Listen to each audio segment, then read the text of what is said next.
So the only way to let the steam out was to push this button down to let the steam out, because it was in the end of cooking phase and none of the steam was coming through. So that's how you get the steam to come out. So this was an end of cooking phase, and it was stuck for ages. So there's a little hole at the top. You got to be very careful to let the steam come out. And then hopefully when I turn it back on, it'll actually let the lid open.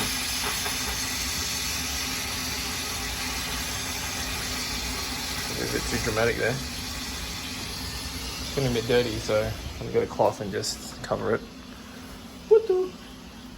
Okay. That's not cool, man. I think this machine must be dying because the lid actually broke. I had to do a video on that too.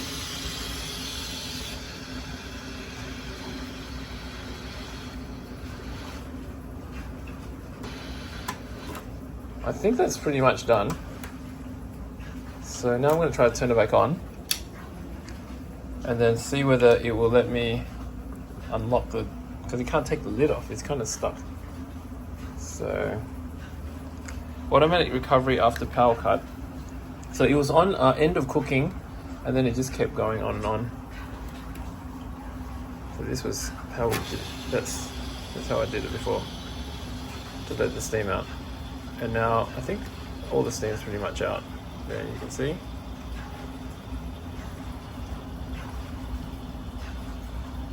So now it's still stuck on this automatic recovery mode.